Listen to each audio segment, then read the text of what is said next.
മുസ്ലിം youth ലീഗിൽ വനിതാ സംവരണം 20% സംവരണമാണ് ഏർപ്പെടുത്തിയത്. ഭരണഘടനാ പരിഷ്കരണ സമിതിയുടെ നിർദ്ദേശം സംസ്ഥാന കമ്മിറ്റിയും പ്രവർത്തക സമിതിയും അംഗീകരിച്ചു. മെയ് മുതൽ തുടങ്ങുന്ന മെമ്പർഷിപ്പ് ക്യാമ്പയിനോടെ വനിതാ പ്രാതിനിധ്യം യാഥാർത്ഥ്യമാകും. അസ്ലം കോഴിക്കോട് നിന്ന്. അസ്ലം, ഈ വളരെ പ്രധാനപ്പെട്ട ഒരു തീരുമാനമാണ് മുസ്ലിം യൂത്ത് ലീഗിന്റെ ഭാഗത്തുനിന്ന് ഉണ്ടായിരിക്കുന്നത്. അതിനെ എങ്ങനെ കാണാം?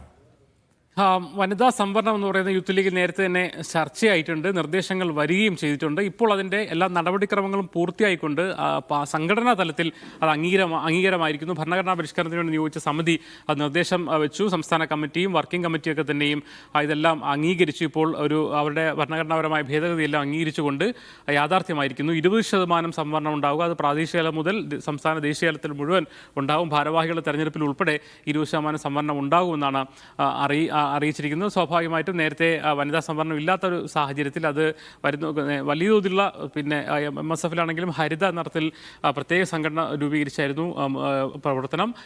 അതേസമയം അതുകൊണ്ട് തന്നെ യൂത്ത് ലീഗിൽ നമുക്കറിയാം, നേരത്തെ വനിതാ ഭാരത്യം വരുന്നതിന് മുമ്പ് തന്നെ ഫാത്തിമ തഹ്ലിയെ ഭാരവാഹിയൊക്കെ നിശ്ചയിച്ചുകൊണ്ട് മുന്നോട്ട് പോയിരുന്ന സൂചനകൾ നൽകിയിരുന്നു. ഇപ്പോൾ അതിൻ്റെ സാങ്കേതിക നടപടിക്രമങ്ങളെല്ലാം പൂർത്തിയാക്കി വനിതാ സംവരണം യാഥാർത്ഥ്യമായിരിക്കുന്നു. മെയിലാണ് അവരുടെ മെമ്പർഷിപ്പ് ക്യാമ്പയിൻ തുടങ്ങുന്നത്. അത് കഴിഞ്ഞ ശേഷമാണ് പുതിയ കമ്മിറ്റികൾ നിലവിൽ വരിക. ആ മെമ്പർഷിപ്പിൽ തന്നെ ഇതിൽ വനിതകൾ കൂടി മെമ്പർഷിപ്പ് നൽകുന്ന രീതിയിലേക്ക് പോകും. തുടർന്ന് കമ്മിറ്റികൾ രൂപീകരിക്കുമ്പോൾ പ്രാദേശിക തലം മുതൽ തന്നെ 20% പ്രാതിനിധ്യം റിസർവേഷൻ വനിതകൾക്ക് വരുന്ന രീതിയിലേക്ക് യൂത്ത് ലീഗ് മാറുകയാണ്. ശരി, Fathima Thahliya telephone line. Fathima Thahliya, youth ലീഗിൽ 20% സംവരണം കൊണ്ടുവരാനുള്ള ഈ തീരുമാനം അതിനെങ്ങനെയാണ് നിങ്ങൾ കാണുന്നത്? അതിനെക്കുറിച്ചുള്ള പ്രതികരണം എന്താണ്? അതെ, മെയ് 1 മുതൽ മുസ്ലിം യൂത്ത് ലീഗിന്റെ മെമ്പർഷിപ്പ് ക്യാമ്പയിൻ സ്റ്റാർട്ട് ചെയ്യാണ്. അപ്പൊ അതിന്റെ മുന്നോടിയായിട്ട് ഇപ്പൊ നേരത്തെ തന്നെ നിങ്ങൾക്കറിയാം, മുസ്ലിം ലീഗിന്റെ നയരേഖയിൽ കൃത്യമായിട്ട് പറഞ്ഞിട്ടുണ്ടായിരുന്നു, യൂത്ത് ലീഗിൽ ഉൾപ്പെടെ ഒരു സ്ത്രീകൾക്ക് കുറച്ചുകൂടെ പ്രാതിനിധ്യം നൽകുന്ന രൂപത്തിലുള്ള മാറ്റങ്ങൾ ഉണ്ടാകുമെന്ന്.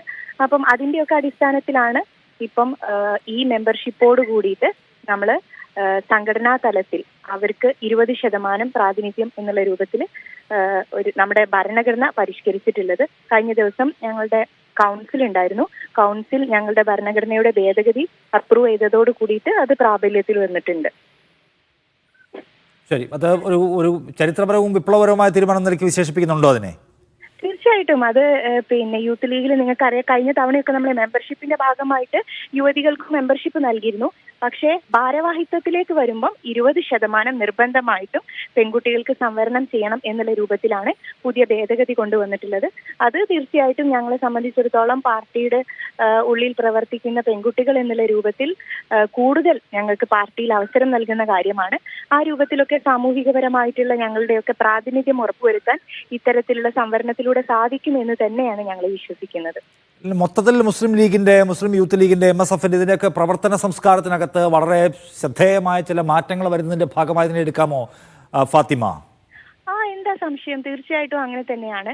ഇപ്പം നിങ്ങൾക്ക് മുമ്പ് നമ്മുടെ MSF-ൽ ഹരിത എന്ന് പറയുന്ന ഒരു സംവിധാനം കൊണ്ടുവന്നത് 2012-ലാണ്.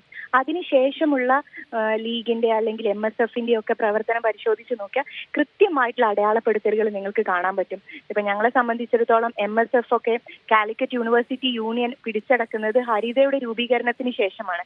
അതിനുശേഷം സെനറ്റുകളിലേക്ക് പെൺകുട്ടികളുടെ പ്രാതിനിധ്യം, ഇലക്റ്റഡ് മെമ്പേഴ്സിന്റെ സാന്നിധ്യം നിങ്ങൾക്ക് കാണാൻ പറ്റും. ഇപ്പൊ കഴിഞ്ഞ ദിവസം നിങ്ങൾ ശ്രദ്ധിച്ചിട്ടുണ്ടാവും, കേരള യൂണിവേഴ്സിറ്റിയിൽ ഞങ്ങൾക്കൊരു സെനറ്റ് മെമ്പർ ഉണ്ടായി.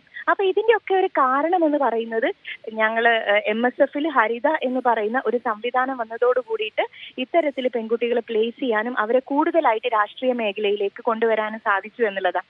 അത് തന്നെയാണ് ഇനി യൂത്ത് ലീഗിലൂടെയൊക്കെ സംഭവിക്കാൻ പോകുന്നത്. ശരി, താങ്ക് യു ഫാത്തിമ തഹ്ലിയ ഇപ്പോൾ പ്രതികരിച്ചതിന്. അസ്ലം തുടരുന്നു. അസ്ലം, 20% സ്ത്രീകൾക്ക് സംവരണം കൊണ്ടുവരിക എന്ന് വെച്ചാൽ പ്രവർത്തകർ മാത്രമല്ല, ഭാരവാഹിത്വത്തിൽ നേതാക്കളായി സ്ത്രീകളെ ഉയർത്തിക്കൊണ്ടുവരിക എന്ന ഒരു പദ്ധതി ആലോചനയുടെ ഭാഗമായിട്ടാണല്ലോ സംവരണം കൊണ്ടുവരാനുള്ള തീരുമാനമെടുക്കുന്നത്. അത് മുസ്ലിം ലീഗ് ലീഡർഷിപ്പിന്റെ സ്വാഭാവികമായ കൺസെന്റും അവരുടെ വെറ്റിംഗ് അതിനകത്ത് ഉണ്ടാവുകയും ചെയ്യും. എന്ന് വെച്ചാൽ ലീഗിനകത്ത് സ്ത്രീകളുടെ പ്രാധാന്യത്തെക്കുറിച്ച്, സ്ത്രീകൾ വരെ മുഖ്യധാരയിലേക്ക് കൊണ്ടുവരുന്നതിനെക്കുറിച്ചുള്ള ആലോചനകൾ നടക്കുന്നു. അത് പ്രവൃത്തി പദത്തിലേക്ക് വരുന്നു. അത് ആ നിലയ്ക്ക് ഒരു വലിയ മാറ്റമാണോ?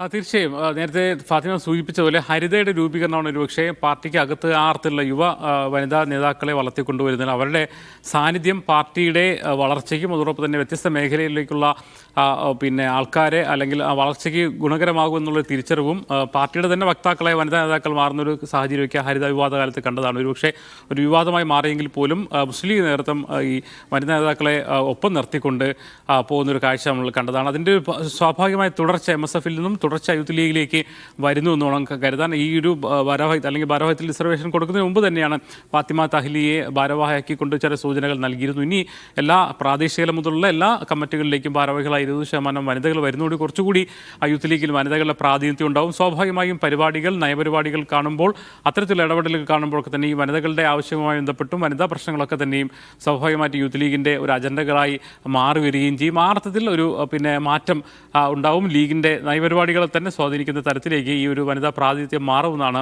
നിരീക്ഷകർ കരുതുന്നത്. എന്തായാലും വനിതാ MSF വളർന്നു വന്ന വനിതകളെ സംബന്ധിച്ചോളം കുറച്ചുകൂടി അവസരം അവർക്ക് പാർട്ടിയിൽ ലഭിക്കുമെന്നുള്ളൊരു ഒരു ഘടകം കൂടിയുണ്ട്. അത് നയപരിപാടികളെ മാറ്റുന്നതിൽ വനിതകളുമായി ബന്ധപ്പെട്ട പ്രശ്നങ്ങൾ കുറച്ചുകൂടി ഉന്നയിക്കുന്നതിലൊക്കെ യൂത്ത് ലീഗിനെയും മറ്റു മുസ്ലിം ലീഗിനെ തന്നെയും പ്രാപ്തരാക്കും എന്നുള്ളൊരു നിരീക്ഷണം കൂടി പങ്കുവയ്ക്കുന്നുണ്ട്. കോഴിക്കോട് നിന്ന് വിവരങ്ങൾ നൽകിയത്.